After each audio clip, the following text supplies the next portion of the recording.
Hey YouTube, I'm back. It's Steph. So today I'm going to talk to you guys about the causes of thin hair.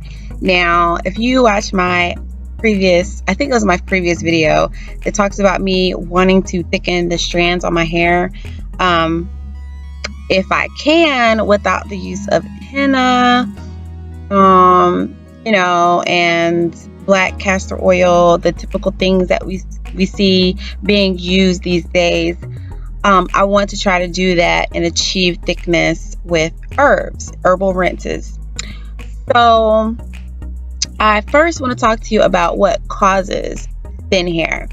So there's many different things that can cause thin hair. The number one thing is genetic. Okay, some of us just have the genetic code to have thinner strands. I have thinner strands and lower density hair. My mother has very thin strands, and she also has a looser texture of hair. I'm probably about a 4B, 4C, and she's probably like a 4A texture. But her hair is also very fine. My father has much coarser hair. His hair is probably about my texture, 4B, 4C, but he also has a lower density of hair. So all the way around, no matter how you cut it, I was gonna have lower density hair, but I am glad that I have coarser, kinkier hair, because in certain styles it can look like it's thicker than it actually is.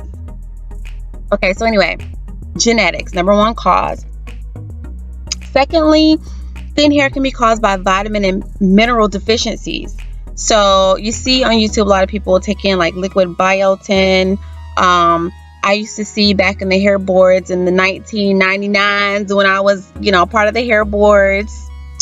I used to see people including pantothenic acid in their vitamin regimens, flaxseed oil, or is it flaxseed? Yeah, flaxseed oil.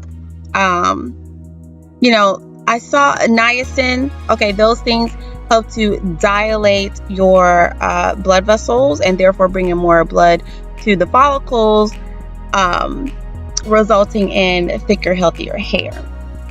Okay, so, and then if you guys have heard of mineral rich, which I've never tried, but it makes sense to me that would make people think their hair is growing faster or healthier because it's got all the minerals in there. Most vitamins don't even have the minerals. They don't even address that deficiency.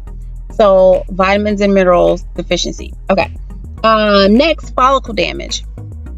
Now, of course you guys know about like the baldness type of scalp disorders, like alopecia, right? Alopecia areata and so many other different types of alopecia, traction alopecia. So for me, I know that I have some follicular damage because I used to get my hair braided, and there was one particular time in college where I got my hair braided by the Africans. Okay, and they were supposed to give me micro braids. They put so much hair on each strand. My hair is thin now, or thinner density. My hair was looking like a helmet by the time they got done, but it was too much hair for my fine strands, and so my hair started breaking off at the follicles all throughout my head. When I took those things out finally, maybe 2-3 weeks later, my hair had lost maybe 50% of its density. So that obviously wasn't good for me. And then my edges, oh my gosh, I didn't have edges by the time they got done with me. I really didn't. It was horrible, a horrible experience, and I swore that I would never go to another shop to get my hair done, but I did it again one more time, and a similar thing happened around my edges. So whatever, I learned how to do my own hair, my own braids, twists, and that was it. So follicular damage, also perms, of course, can cause damage to the follicles, which I experienced perms before. So I can't say for sure that the perms damaged my follicles, but It probably did, because I did it for years, you know. All right, clogged follicles. So constantly putting stuff on the scalp to where it doesn't get to breathe. I believe it can get cleared up, that type of follicular damage, just from unclogging the pores. So I believe it's irreversible. That's just my belief. I couldn't find any evidence on it or anything. And also dehydrated follicles. So of course, if you're not intaking enough water in your body, your follicles themselves are going to get dehydrated, and they can't produce lubricated hair. They might produce very dehydrated hair. In that case, it might feel like straw, and it might break much or be susceptible to breakage much quicker than hair that grows out of hydrated, healthy follicles. All right, and the last thing I have on my list here that I could think of is hormonal imbalance. So, you know, we go through the change around puberty, and then we go throughout life. The older we get, our hormones change. We get pregnant, hormones change. You know, we birth the baby, hormones change. So it's a constant change with a woman, because testosterone levels and estrogen levels are in a constant fight and battle. So that has an effect on your hair and your growth cycles.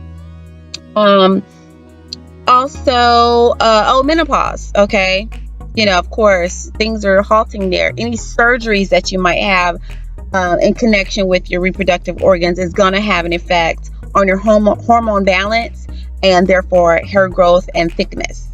Okay, so those are all the reasons that I could think of.